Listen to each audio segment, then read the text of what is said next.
E aí, galerinha, a nossa temática agora é separação de misturas voltada aí para a Universidade Estadual do Ceará. E a primeira questão que eu trouxe para você, uma questão da UES de 2018.1, que me fala assim, ó. É conhecida como água dura um tipo de água que contém sais de cálcio e magnésio dissolvidos. E essa palavra dissolvido acaba sendo uma palavra-chave.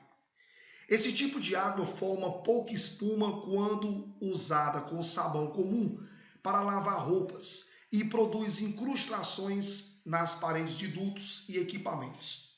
O procedimento que minimiza a ação da água dura é primeiro eu vou resolver a questão, depois eu vou aprofundar um pouquinho com você, tá? Então vem cá, ó.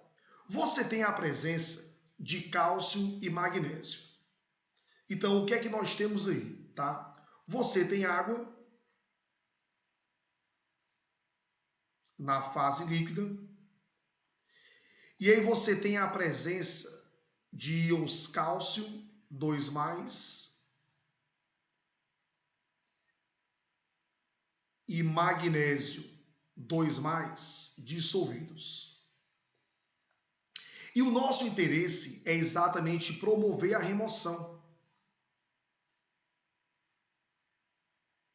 Então, de maneira que possamos ficar aí com a água em sua fase líquida e aí possamos remover o cálcio e o magnésio.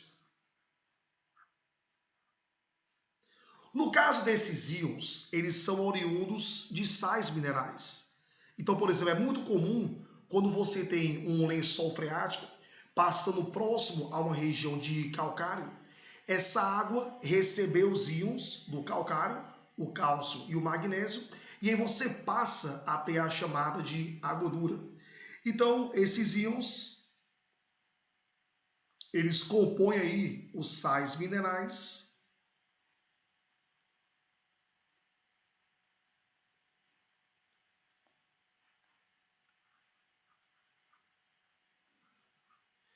de maneira que quando você vai desejar essa remoção, o processo ideal seria a desmineralização. Então o próprio nome já cita o objetivo, né, de remover os sais minerais. Tiago, por que a filtração não seria possível? Porque você tem íons dissolvidos. E aí, como essa mistura é homogênea, como a água dura é uma mistura homogênea, processos mecânicos de separação não funcionam. Então, Tiago, a filtração e a decantação não iriam funcionar. E quando você fala em sublimação, quem vai sublimar é a água. E aí você ia perder essa água. Então, Tiago, não vai rolar. E outra coisa, para a água sublimar, você tem que ter uma temperatura muito baixa e aí você tem que submeter isso a uma redução alta de pressão, o que tornaria o processo economicamente inviável. E quando você sublima, a água vai embora, os íons vão ficar. E aí, Tiago, a sublimação não vai rolar. Então a questão está resolvida, só que eu queria comentar alguns pontos com você, tá?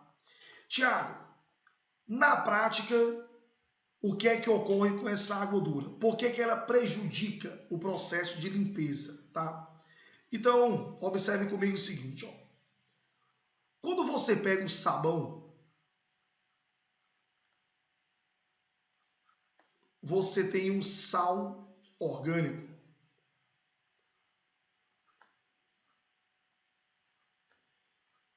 Por se tratar de um composto iônico, ele é sólido. Quando ele entra em contato com a água, você tem um processo de dissociação. E eu vou formar aqui o ânion e o Na+. Quando esse ânion ele entra em contato com a água dura,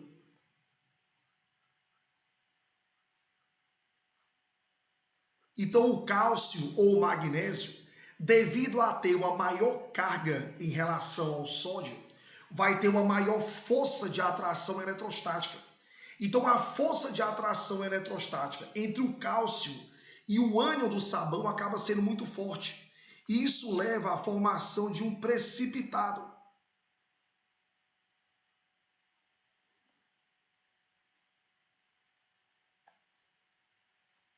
Por isso que não combina muito esse lance do sabão com a água dura. Porque a água dura, os íons cálcio e o magnésio vão promover uma precipitação do sabão. Não é à toa que surgiu o detergente.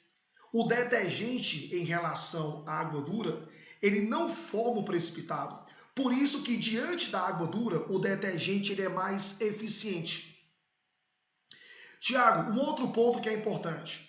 Durante a produção do sabão, o que é que eles fazem hoje? Eles adicionam, por exemplo, um agente sequestrante. Eles adicionam muito, por exemplo, o fosfato de sódio. Esse cara, ele é solúvel em água. Família 1, né? E eu vou ter a liberação do fosfato. Perceba que a carga negativa do fosfato é maior do que a do ânion do sabão. Enquanto que o ânion do sabão ele é monovalente, o fosfato é trivalente. Ou seja, a força de atração eletrostática com o cálcio é muito grande. Então, no caso do fosfato, ele vai atuar como agente sequestrante. O que é isso? Ele vai retirar do meio o cálcio. Isso porque, como a carga negativa dele é muito intensa, a força de atração eletrostática entre o fosfato e o cálcio é muito superior se comparado, por exemplo, à do ânion do sabão com o cálcio. E aí você evita que a água dura possa levar a uma precipitação do sabão. Tranquilo? Então, primeira questãozinha aí da US, gabarito, letra B de bola. Quando eu vou para a questão 2, ele me fala o seguinte, ó. Uma planta descoberta recentemente por pesquisadores da EPAGRE de Itajaí, Santa Catarina, é a matéria-prima para a produção do primeiro sal vegetal no Brasil. O sal de cozinha também é prioritariamente extraído da água do mar e das minas de sal-gema. O processo tradicional de extração do sal de cozinha da água do mar é uma. Então vem comigo aqui, baby, ó. Você tem o Na+, aquoso, e o Cl- aquoso. Então aqui você tem a água do mar. O seu sal está dissolvido. Quando você submete isso a um aquecimento, o que é que passa a ocorrer? A água, ela vai sair. E aí, Tiago, esse processo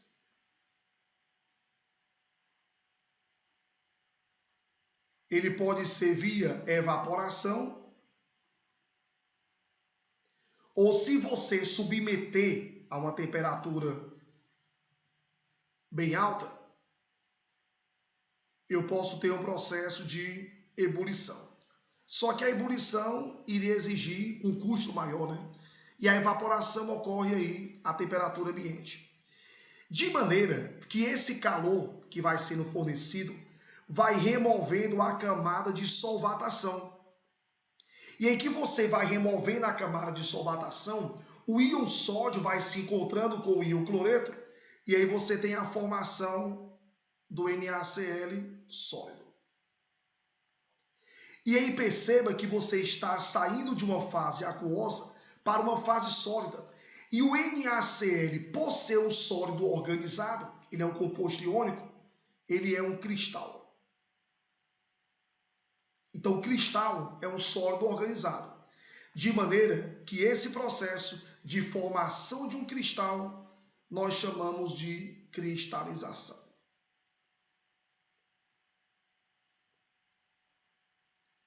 Então, nosso gabarito, letra C de casa. Tranquilo? Nessa questão 3 da UES, ela é bem interessante, ó.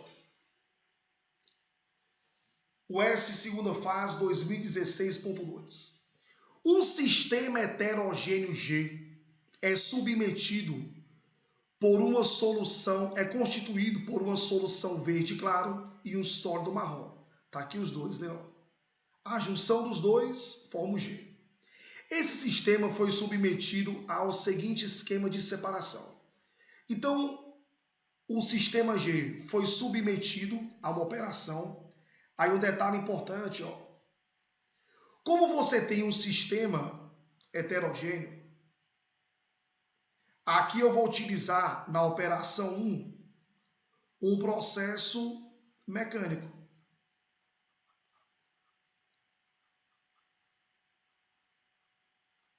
O processo mecânico é aquele que não demanda de aquecimento. Então, um sistema heterogêneo, eu vou utilizar um processo mecânico. E perceba, para separar um sólido de um líquido, eu posso utilizar, por exemplo, uma filtração. Eu posso utilizar uma decantação, que são os mais comuns. Mas pode rolar também uma flotação. Então, na flotação, eu uso de uma corrente de ar para exatamente ter a formação de uma espuma. Aí eu separo o sólido do líquido. Beleza. Aí o seguinte, ó, o líquido verde claro, ele é submetido a uma operação 2. Perceba que como aqui eu tenho um líquido verde claro, isso me dá a entender que eu tenho uma mistura do tipo homogênea, concorda? E para você separar uma mistura do tipo homogênea, eu vou ter que utilizar um processo físico de separação.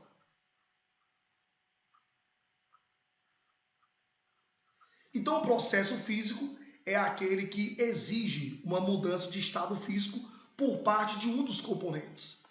De maneira que aqui, por exemplo, eu posso ter um processo de destilação. Como você vai separar um sólido de um líquido?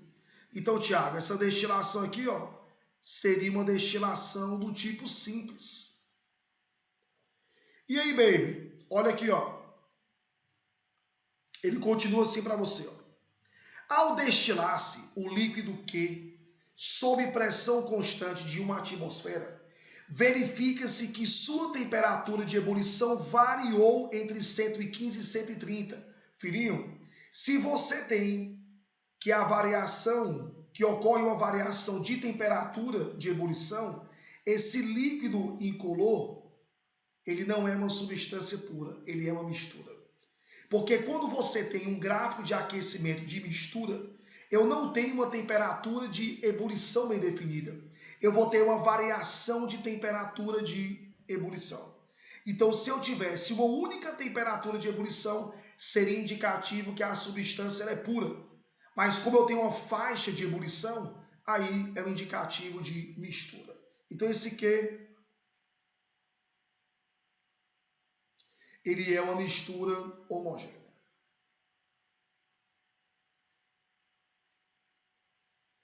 E aí vamos aos itens aí. Na letra A, me fala que a operação é uma destilação. Falso. Eu vou utilizar de um processo mecânico, não precisa aquecer na operação 1. B. O sistema heterogêneo G tem no mínimo 4 componentes. Tiago, isso é coerente. Vem cá comigo, ó. Esse líquido incolor, como ele é uma mistura, vai ter no mínimo 2, concorda? Somado um do sólido verde, esse L tem 3. E somado com o sólido marrom, esse G tem 4. No mínimo, tá? Supondo que esse líquido incolor só tem 2 substâncias. Tranquilo? Então a letra B é coerente. A letra C, a operação 2 é uma decantação, falso, tem que ser uma destilação. E na letra D, o líquido incolor Q é uma substância pura, não é, porque você tem uma faixa de temperatura de ebulição. Tranquilo? 4. Me fala assim, ó. A água potável, bem precioso e escasso, apesar de ter um tratamento caro, é abusiva e inconsequentemente utilizada para lavar carros e calçadas, etc. Assinale a opção que apresenta corretamente fases do processo de tratamento da água. A letra A me fala em desinfecção, perfeito.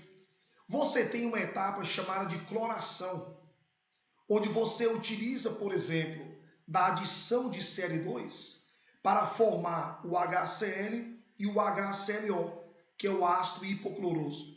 E aí você tem excelentes agentes que atuam na desinfecção. O HCl é um ácido forte, contribui com desnaturação de proteína viral bacteriana, e no caso do HClO, ele é um ácido que atua de forma excelente como oxidante. Então a desinfecção é um processo que é utilizado. Agora, destilação não, bebê. Já pensou você ter que destilar para tratar a tua água? O custo disso seria absurdamente alto. É economicamente inviável, tá? A letra B, aeração e floculação. Perfeito. Tiago, no processo de aeração, você tem uma agitação da água.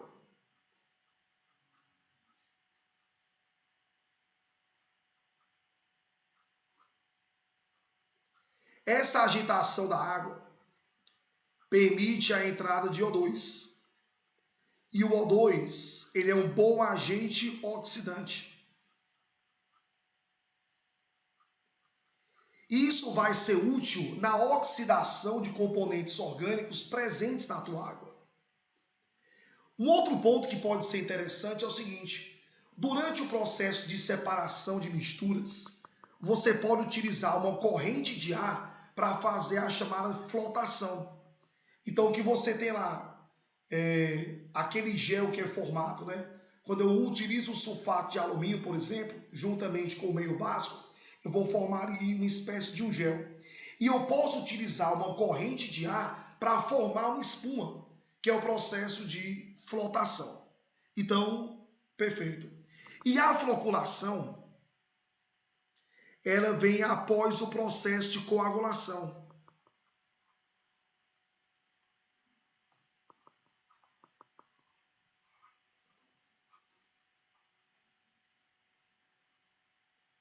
Na coagulação, você neutraliza as partículas por meio do sulfato de alumínio ou do cloreto férrico.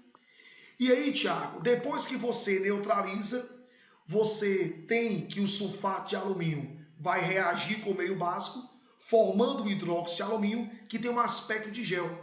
E ele vai grudando as impurezas no seu corpo e forma aquela gosma.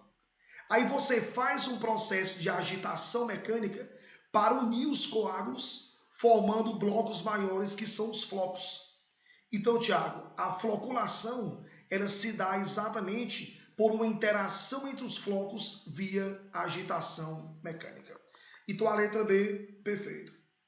A letra C me fala em filtração, e é coerente. Eu faço uma filtração grosseira para remover galho, folha, e depois eu faço uma filtração utilizando carvão, argila e pedregulhos, tá? Para remover os flocos da água. Agora, cristalização, não. A cristalização, como você viu na questão anterior, é para você obter o sal. E aí, o processo de tratamento da água não visa você remover sais da água. E aí, a cristalização, não. Na letra D, você tem decantação, e é coerente. Antes de você fazer uma filtração, você faz uma decantação para remover os flocos da água. Agora, tamização, não. A tamização, o objetivo dela é separar sólido de sólido. E no tratamento da água, você tem líquido. Combinado? Então, gabarito, letra B de bola. E a questão 5 também fala do tratamento da água. E ele pede para você a sequência correta. Então, olha a letra A. Ele fez uma coagulação, neutralizou as partículas. Depois ele fez uma decantação para remover os flocos, tranquilo. Fez um processo de filtração. A filtração, ela vai remover os flocos que a decantação não removeu, perfeito. Aí o cara vem para a floculação, não. Então, Tiago, depois da coagulação vem a floculação. Show? Então a letra A, falso. Na letra B, floculação e depois coagulação, falso. Primeiro você coagula, que é neutraliza as partículas. Depois que você neutraliza, que você forma os coágulos, aí você vai unir os coágulos formando flocos. Então a letra B, falso. Letra C, uma desinfecção, depois uma decantação, depois uma filtração, depois uma coagulação. Não, papai. A coagulação vem antes da decantação. A desinfecção, ela pode ocorrer em duas etapas, tá? Uma pré-desinfecção, depois uma pós-desinfecção.